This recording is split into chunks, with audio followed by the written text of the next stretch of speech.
Irmãos, para a meditação nesta noite, vamos abrir a palavra do Senhor na carta de João, a primeira carta de João, capítulo 2. Faremos a leitura da palavra de Deus no verso 7 ao verso 11. 1 João, capítulo 2, do verso 7 ao verso 11. Dando assim continuidade às pregações na carta de João.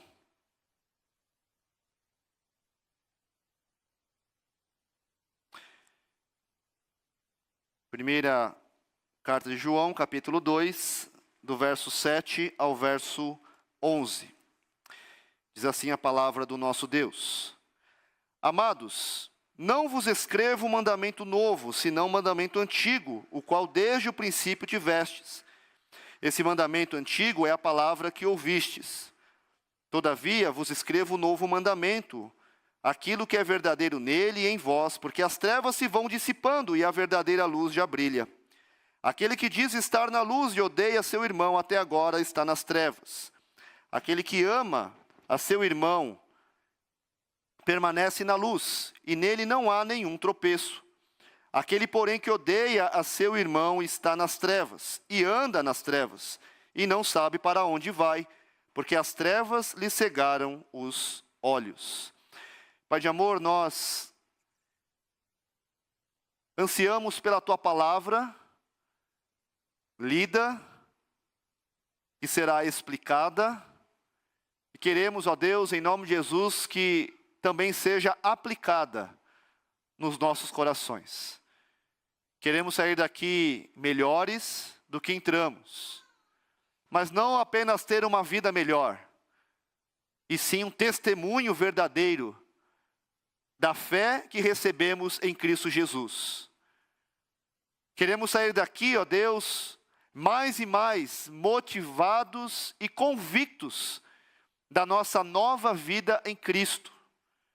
Nós queremos testemunhar para um mundo em trevas, para as pessoas que estão perdidas, assim como nós estávamos perdidos e hoje, pela sua graça e misericórdia, estamos nos teus caminhos. Queremos, ó Deus, que o bom testemunho da tua palavra alcance o coração daqueles que necessitam, assim como nós também necessitamos. Transforma, abençoa, toca as nossas vidas, muda a nossa história. Essa é a nossa oração e pedimos a tua bênção no nome santo de Jesus. Amém. Irmãos, o apóstolo João continua então as suas exortações, continua então na sua carta a falar a respeito da verdadeira fé diante dos ataques dos falsos mestres, daqueles que nós conhecemos aqui, já falamos, os gnósticos, aqueles que tinham um conhecimento esotérico, um conhecimento espiritual, eles dizem assim, ou diziam assim, terem um conhecimento especial dado a um grupo seleto de pessoas que ali tinham e trabalhavam com este conhecimento secreto, onde através deste conhecimento, a nossa alma pudesse então ser liberta do corpo, a carne, que é má, para voltar para o mundo espiritual, de onde ela saiu. Este é o objetivo. E com isso, como nós falamos aqui, com essa dicotomia, com essa divisão entre corpo e espírito, carne e espírito, eles então negavam a encarnação de Jesus. Bom, se Jesus então não encarnou, se ele não veio até nós, se ele não habitou entre nós, como João mesmo diz, que vimos a sua glória, glória como a do unigênito do Pai, o verbo se fez carne, se isso não é verdade, então a nossa fé é vã. Nós não temos salvação, nós não temos esperança, nós não temos vida eterna, nós não temos vida com o Senhor nosso Deus. Vivemos debaixo da nossa própria sorte. Mas João então vem para defender aqueles irmãos, a fim de que a fé fosse preservada. a fim de que a fé diante desses ataques continuasse então saudável, firme em Cristo Jesus, o nosso Senhor e o nosso Salvador. E João então continua exortando os seus leitores a respeito dessa verdadeira vida. E neste momento então ele irá trazer um ponto muito importante. É claro que outros pontos são importantes também, mas eu quero destacar nesta passagem aqui um ponto também importante, muito importante. Quando nós vimos nas pregações anteriores, nós podemos verificar aqui no texto que ele falou a respeito do conhecimento, do verdadeiro conhecimento. E isso nós vimos na passagem anterior. E ele fala aqui, no versículo 3, ora, sabemos que o temos conhecido por isso, se guardamos os seus mandamentos. Então, uma das provas de um verdadeiro discípulo, de um verdadeiro cristão, é o conhecimento que ele possui. Como nós falamos, não é o conhecimento esotérico, um conhecimento que nega a pessoa de Cristo, nega a divindade de Jesus, mas é um conhecimento que nos leva para próximos dele, que nos faz professar, de fato, Jesus Cristo veio, Ele é o meu Salvador, Ele é o meu Senhor. A sua obra é única e suficiente para a minha vida. Este conhecimento nos leva para próximos do Senhor, porque é o conhecimento que vem do próprio Deus para o nosso coração. Se guardamos os seus mandamentos, se nós praticamos e vivemos esses mandamentos, assim nós revelamos que o temos conhecido. E conhecimento aqui, como nós falamos, não é o acúmulo de informações, mas é a intimidade que o discípulo tem com o seu Senhor. Conhecer aqui diz respeito a essa intimidade, a andar próximo, a andar junto com Deus, a andar junto com o Senhor. E aqui nesse trecho que nós acabamos de ler, do verso 7 ao verso 11, João, ele vai expressar, ele vai revelar uma outra característica importante também de um verdadeiro discípulo.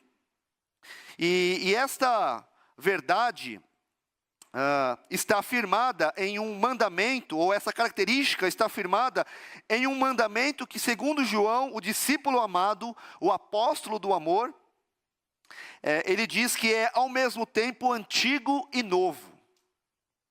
Parece meio contraditório, né? Falar, olha, é algo antigo, mas também é novo. Mas nós vamos explicar o que isso significa. Então, essa característica deste verdadeiro discípulo está afirmada num mandamento, que é antigo e ao mesmo tempo é novo. E o texto então diz assim: amados, não vos escrevo um mandamento novo, senão um mandamento antigo, o qual desde o princípio tivestes. Este mandamento antigo é a palavra que ouvistes. E que mandamento é este?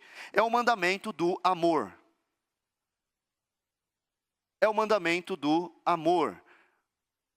Do amor que nós recebemos da parte de Deus e que agora evidencia na prática que somos, de fato, discípulos de Jesus.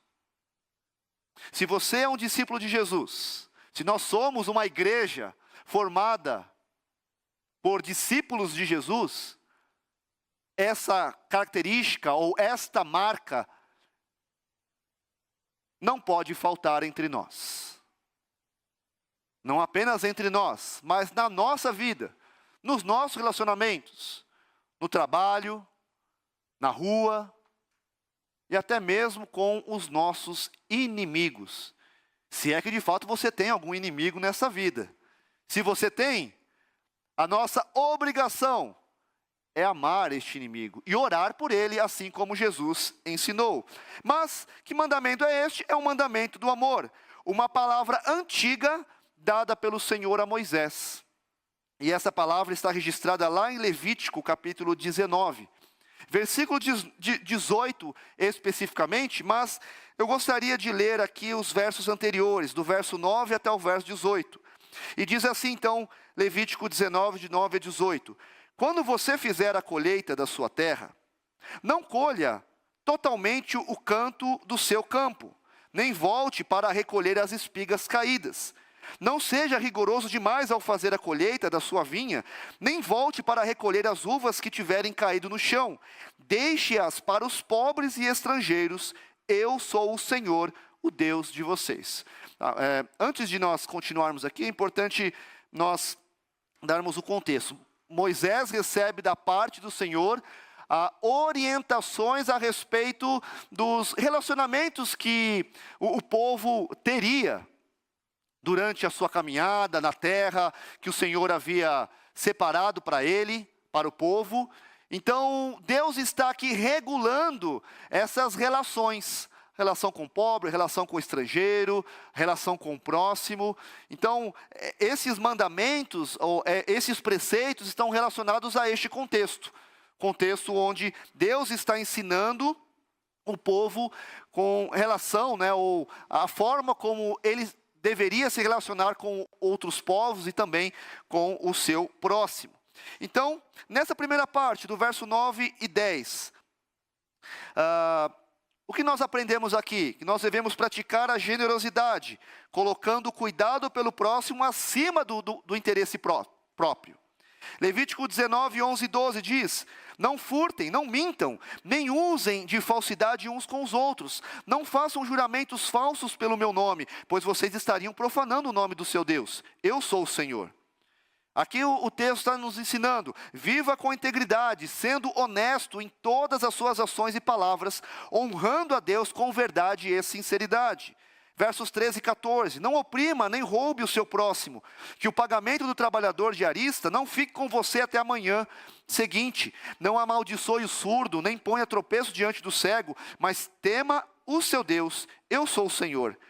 Que o texto nos ensina: trate o próximo com justiça e respeito, agindo com consideração e temor a Deus, sem tirar vantagem de sua condição ou vulnerabilidade.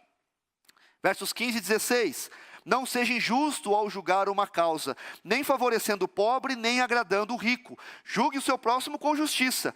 Não ande como mexeriqueiro, como fofoqueiro, no meio do seu povo, nem atente contra a vida do seu próximo. Eu sou o Senhor.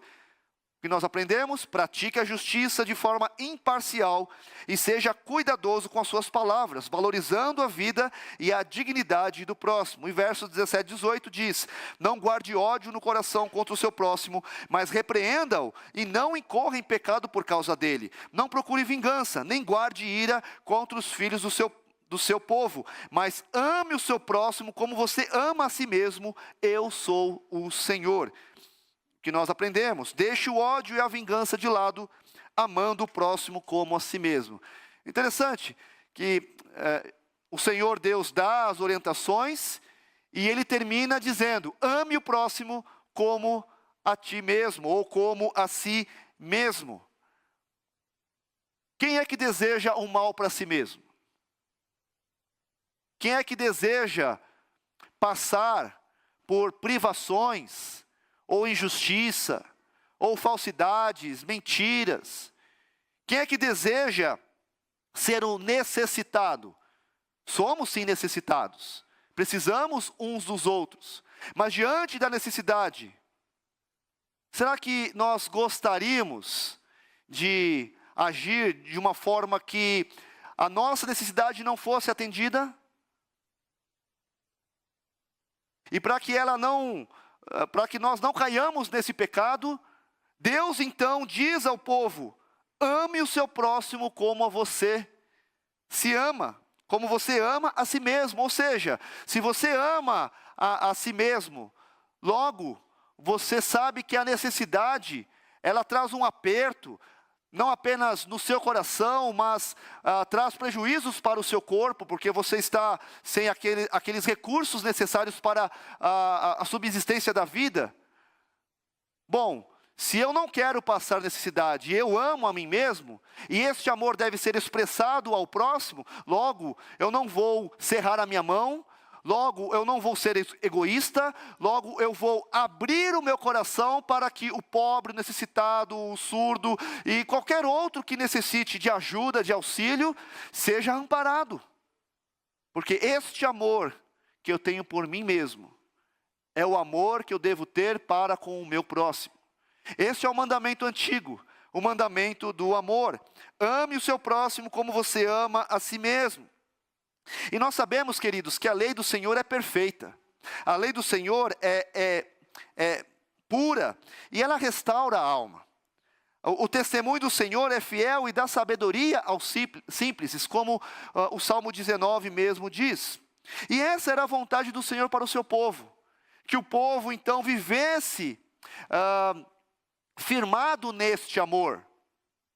Olhando para o próximo como nós olhamos para nós mesmos. Cada necessidade ou cada circunstância que apertava o coração ali do povo, deveria então ser suprida pelo próprio povo. Seja o estrangeiro, seja o da casa, seja o deficiente, seja qualquer pessoa. Homens, mulheres, crianças, todos deveriam viver este amor. E sabemos que a lei do Senhor ela é perfeita. Ela vem ao encontro do nosso coração imperfeito. Ela vem transformar a nossa vida para que a cada dia nos pareçamos com o Senhor. Então essa era a vontade de Deus. E em tudo isso, nesse contexto, Deus estava trabalhando no coração do povo para que o povo fosse um povo santo. Lá em Levítico 19, versos 1 e 2, os versículos que encabeçam esta passagem, diz assim: disse o Senhor a Moisés, fala a toda a congregação dos filhos de Israel e dize-lhes, santos sereis, porque eu, o Senhor vosso Deus, sou santo. Essa é a vontade de Deus. Através da manifestação desse amor, o povo se santificaria e se pareceria mais e mais com o Deus o qual servia. Santos sereis, porque eu, o Senhor vosso Deus, sou santo. Mas, por conta do nosso coração duro, pecaminoso, por causa do nosso coração, transformamos aquilo que é santo, puro e bom em algo rígido. Nós mudamos esta lei, tentamos adequá-la àquilo que nós achamos mais interessante, mais agradável, ou quem sabe mais fácil de fazer. E muitas vezes transformamos o bem em mal.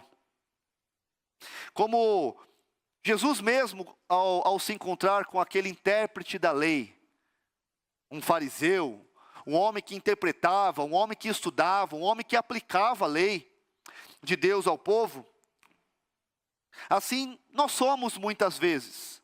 Tentamos justificar as nossas ações, tentamos justificar os nossos atos de amor. E com isso nós não amamos de verdade o nosso próximo. Lá em Lucas 10, de 25 a 37, o intérprete da lei então vai até Jesus e experimentando Jesus, pergunta: o que eu devo fazer para herdar a vida eterna? Aí Jesus diz a ele: mas qual é o seu entendimento? Como você interpretas? E aí ele fala o resumo dos grandes, ou melhor, dos mandamentos.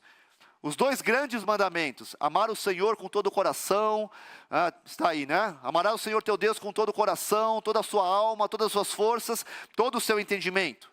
E amarás o teu próximo como a ti mesmo. Jesus então diz a ele: olha, então tá bom, se é isso mesmo, faz isso e você vai viver. Faz isso e viverás. E aquele homem então, ele se volta para Jesus e ele tenta se justificar. Bom, eu vou tentar agora falar aqui uma palavra e Jesus vai responder aquilo que o meu coração quer ouvir. Quem é o meu próximo? E aí Jesus então conta a parábola do bom samaritano. Ele esperava receber uma resposta de acordo com a sua interpretação. E é muitas vezes isso que acontece conosco. Nós tentamos justificar as nossas ações, nós tentamos justificar as nossas palavras, os nossos pensamentos, aquilo que somos. E muitas vezes tentamos justificar isso na palavra não adequar aquilo que nós queremos, nós mudamos. E deixamos de amar. esse intérprete da lei esperava ouvir o quê? Você está certo, você está amando o próximo. Para o fariseu, para o intérprete da lei, o próximo era um próximo mais restrito, ou seja, os da sua casa. Ame o seu próximo, ou seja, o judeu. Ame o seu próximo, o fariseu. E Jesus então vai, ao final, ele vai mostrar a ele que nós não buscamos os próximos para amarmos, mas nós mesmos nos colocamos como próximo na vida daqueles que necessitam de amor. Essa é a resposta de Jesus para o coração daquele intérprete da lei. Essa é a resposta de Jesus para o nosso coração também.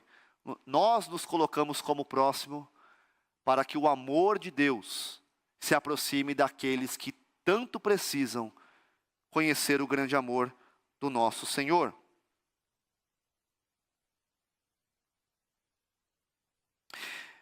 O apóstolo João, então, continua a sua carta dizendo que o velho se tornou novo. Nós sabemos o que nós devemos fazer e nós não devemos adulterar esta lei. Esta lei é antiga. Esta lei é velha. Há muito tempo atrás já foi dada ao povo. Mas João então continua dizendo que o velho, que o antigo se renovou. O velho se tornou novo. O apóstolo João então continua a sua carta dizendo: todavia, vos escrevo novo mandamento, aquilo que é verdadeiro nele e em vós, porque as trevas se vão dissipando e a verdadeira luz já brilha. Pela sua bondade, graça e misericórdia, o Senhor fez com que a sua luz resplandecesse nas trevas do nosso coração, para que a iluminação do conhecimento de Deus, como a palavra de Deus diz, para a iluminação do conhecimento da glória de Deus, na face de Cristo, resplandecesse em nós. E aquilo que era antigo se tornasse novo. Aquilo que era velho fosse renovado.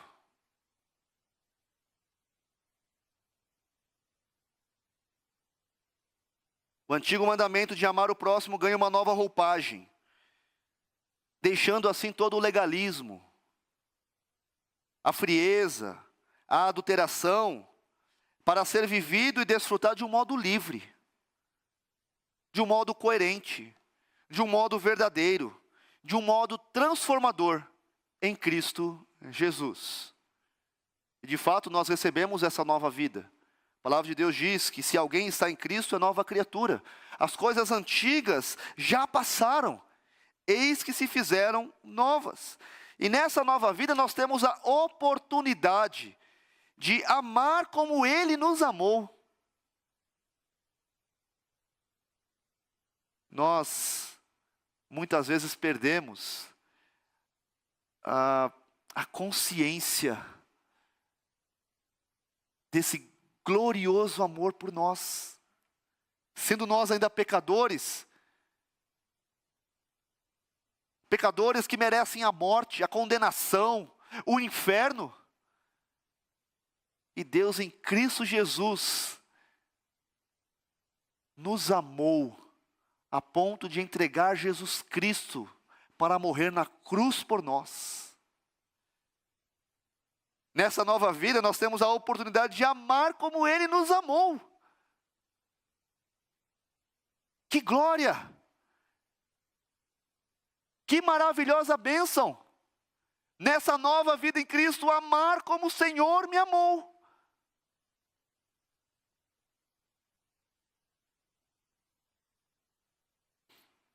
E como nós falamos na liturgia, logo mais à frente na carta, nessa mesma carta,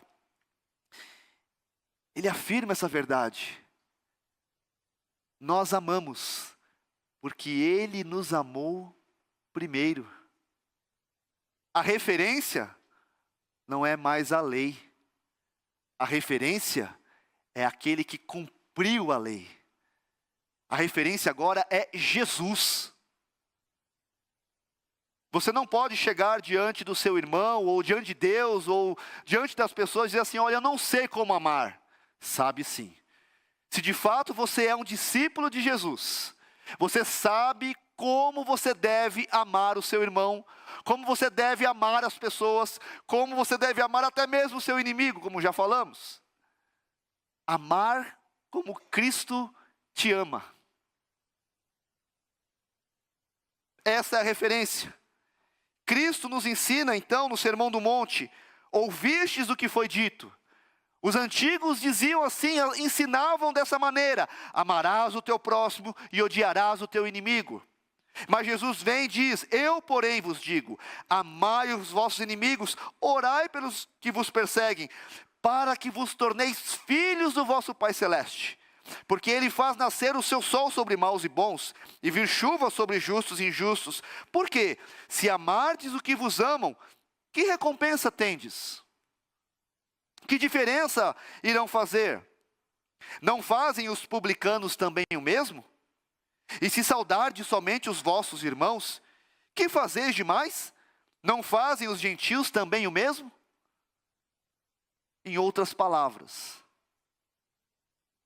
quando nós não amamos, nós somos comparados aos ímpios. Nós somos comparados àqueles que não têm fé. Ah, pastor, é muito dura essa palavra. De fato é. E é a palavra de Deus ao nosso coração, ao meu coração, ao coração da igreja. Quando nós não amamos como Cristo nos amou, quando nós damos as desculpas, até que, quem sabe, as melhores desculpas que nós podemos dar, nós estamos dizendo, e nós estamos nos comparando ao ímpio, àquele que não tem fé. E nós estamos dizendo: eu sou igual a ele. Não sou diferente em nada. Não fazem os publicanos também o mesmo? E se saudardes somente os vossos irmãos, que fazeis demais? Não fazem os gentios também o mesmo? Portanto, sede vós perfeitos, como perfeito é o vosso Pai Celeste. E essa última oração é de suma importância. Sejamos perfeitos como é perfeito o nosso Pai Celeste, na maneira de amar o nosso próximo.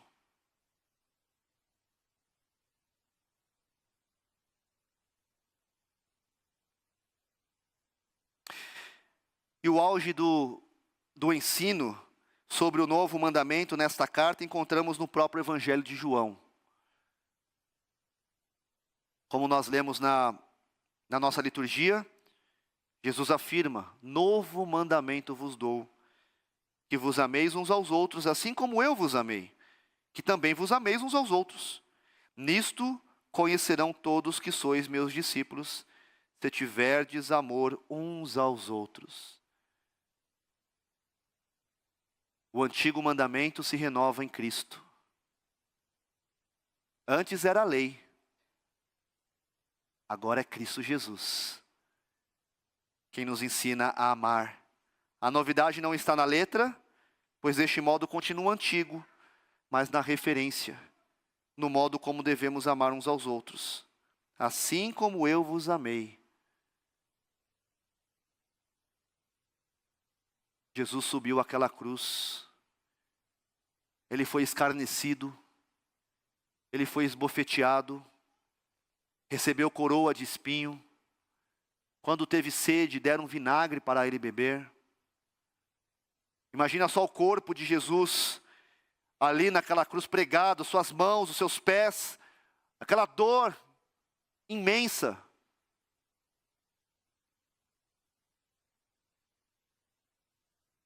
A dor que nós sentimos e nós muitas vezes recebemos no nosso corpo, nada se compara à dor de Jesus. E todo aquele o peso do seu corpo, pesando sobre os seus pulmões. E ali as pessoas então olhando e lançando as suas injúrias, as suas palavras, as suas maldições a Jesus.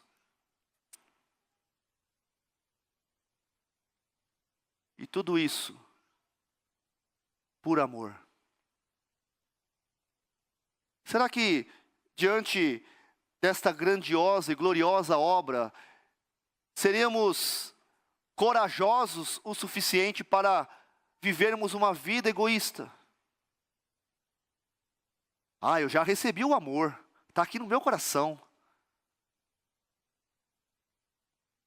Será que teríamos coragem de vivermos uma vida assim, fechada em nós mesmos?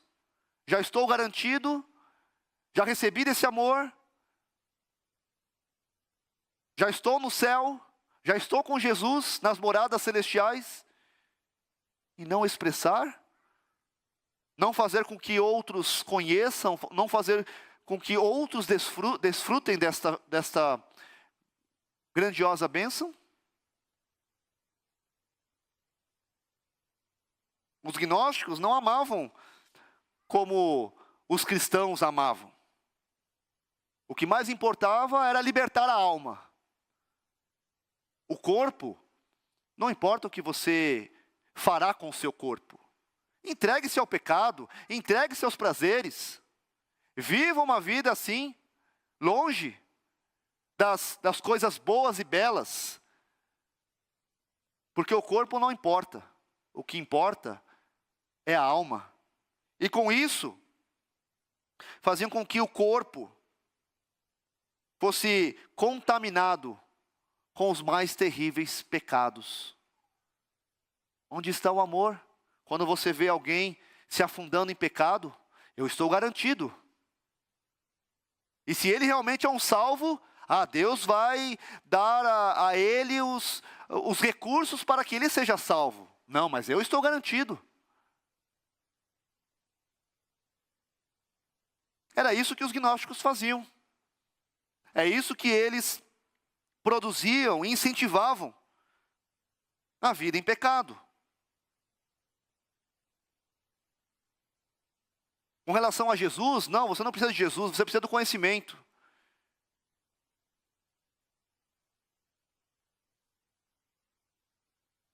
Jesus não é suficiente para você, para nós, diziam assim.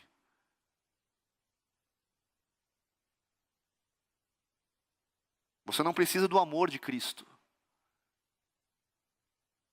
Porque por si mesmo, por si só, você consegue alcançar o ideal espiritual para a sua vida.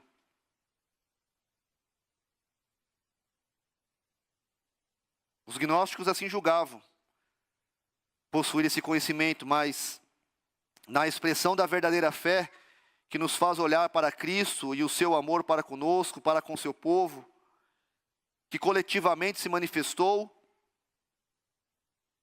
vemos que qualquer outra coisa que não seja o Evangelho, que não seja Cristo, não serve. Outro amor não serve, senão o amor de Cristo. E esse grandioso amor, onde você pode encontrá-lo? Você pode encontrar no mundo? Esse amor que te leva a até mesmo se sacrificar, como Cristo fez na cruz. A usar os seus dons, seus talentos, seus recursos. Onde você encontra isso? Em nenhum outro lugar senão em Cristo. Creio que todos lembram daquilo que nós falamos nas pregações anteriores. Doutrina correta gera prática correta. E João então expressa essa verdade de outro modo quando escreve: nisso sabemos que estamos nele. Aquele que diz que permanece nele, esse deve também andar assim como ele andou. A pergunta importante é: nós andamos como ele andou? E mudando um pouco as palavras aqui, nós amamos como ele nos amou?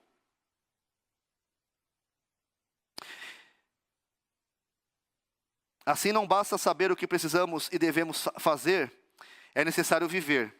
Tiago afirma que se alguém é ouvinte da palavra e não praticante, Assemelha-se a um homem que contempla num espelho o seu rosto natural, e se retira e para logo se esquece de como era a sua aparência. Mas aquele que considera atentamente na lei perfeita, lei da liberdade, e nela persevera, não sendo ouvinte negligente, mas operoso praticante, esse será bem-aventurado no que realizar. E dessa maneira, contrastando com o ensino e os dizeres dos gnósticos, João escreve: aquele que diz estar na luz e odeia seu irmão, até agora está nas trevas. Aquele que ama seu irmão permanece na luz, e nele não há nenhum tropeço. Aquilo que Cristo nos ensinou, e nos ensina através da sua palavra, precisa ser praticado. E o Evangelho, ele é vivido de dentro para fora, nunca de fora para dentro. Nunca buscando no Evangelho ou em Cristo aquilo que eu quero para mim. Mas Cristo me ensina e coloca no meu coração aquilo que eu devo expressar de dentro para fora, um coração transformado àquelas pessoas que estão ao meu redor. Este é o verdadeiro Evangelho. Este é o verdadeiro conhecimento. Este é o verdadeiro amor, quando de dentro para fora é expressado. E aquele que diz estar na luz, como os gnósticos diziam: nós estamos na luz, estamos garantidos, mas odeia o seu irmão, até agora está nas trevas. E aquele que ama seu irmão permanece na luz, e nele não há nenhum tropeço. Essa é a manifestação da graça de Deus nos nossos corações. E nós não podemos tratar essa verdade como uma simples aventura, como algo imaturo e irresponsável. Nós temos essa grande responsabilidade, meus irmãos. Essa é a característica de um verdadeiro discípulo. E se você é um verdadeiro discípulo, você vai colocar essa verdade em prática. E é neste ponto que nós vemos quem de fato é e não é um cristão. Este amor de Cristo, meus amados irmãos, ele é o amor de Cristo é verdadeiro, tanto no seu conteúdo quanto na sua realidade. Carrega em si a expressão do próprio Pai, pois Deus é amor.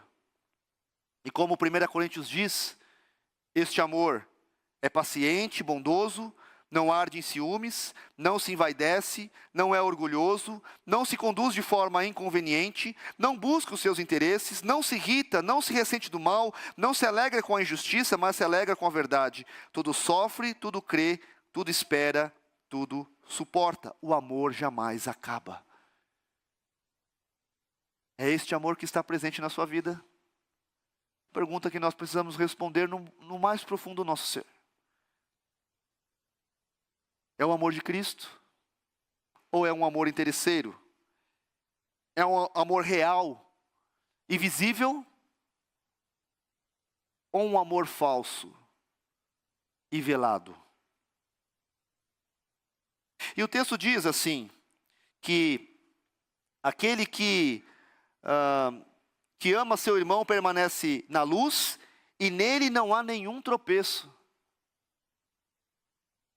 Essa palavra é interessante, tropeço ou tropeçar, ela nos dá a ideia de qualquer impedimento colocado no caminho e que faz alguém tropeçar ou cair, isto é, pedra que é causa de tropeço. Dessa maneira, simboliza qualquer pessoa ou coisa pela qual alguém se torna presa e se afoga no erro ou pecado. Em outras palavras, quem permanece na luz não é pedra de tropeço, e como o original aponta, não é escândalo para o próximo. Muitas vezes nós olhamos para esse texto aqui e nós achamos que, se nós amarmos, nós não iremos tropeçar. Verdade. Mas, no contexto, se o Evangelho é aquilo que eu vivo de dentro para fora, se é o amor de Cristo no meu coração que eu manifesto aos meus irmãos, logo este tropeço não é para mim. Esse tropeço e o cuidado que eu devo ter é para com o meu próximo.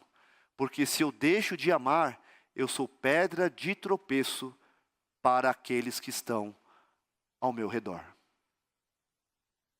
E Jesus já havia exortado a respeito dessa verdade, quando ele diz: qualquer porém que fizer tropeçar a um destes pequeninos que crê em mim, melhor lhe fora que se pendurasse ao pescoço uma grande pedra de moinho e fosse afogado na profundeza do mar.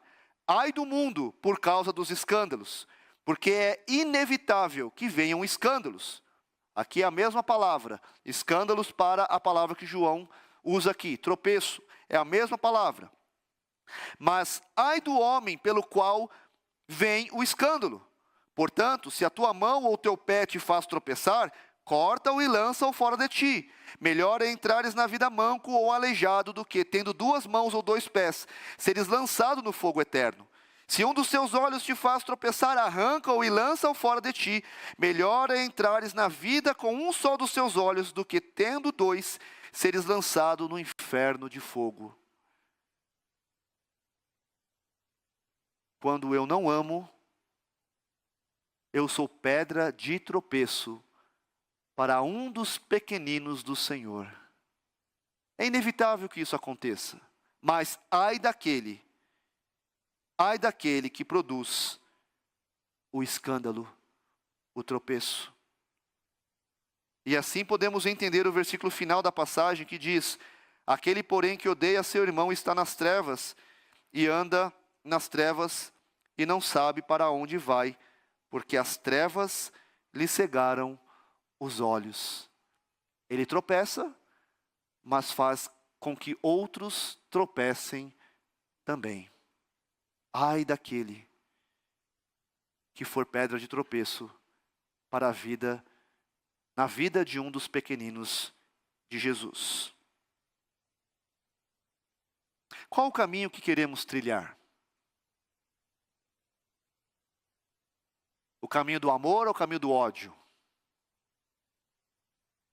Qual a mensagem que queremos professar? A mensagem da luz ou a mensagem das trevas? Quem realmente somos? Discípulos ou estranhos? Quem desejamos ser em um mundo que não sabe o que é o amor? Que sejamos verdadeiros discípulos a levar este amor uns aos outros, a começar daqui. Eu não sei se hoje você veio para a igreja e tem alguma dívida ou alguma questão a ser resolvida com alguém, com algum irmão da igreja, com um parente, com um vizinho, quem sabe com o seu chefe, quem sabe com o cônjuge, com a sua esposa, com o seu marido, quem sabe com o filho, não sei. É certo que nós, muitas vezes, deixamos de amar. Mas não permaneça nesse pecado. Não seja como um gnóstico, não seja como um ímpio, não seja como um gentil. Seja discípulo de Jesus. E sendo discípulo verdadeiro de Jesus, não há como deixar de amar. Esse é o desafio para a nossa vida, para o nosso coração.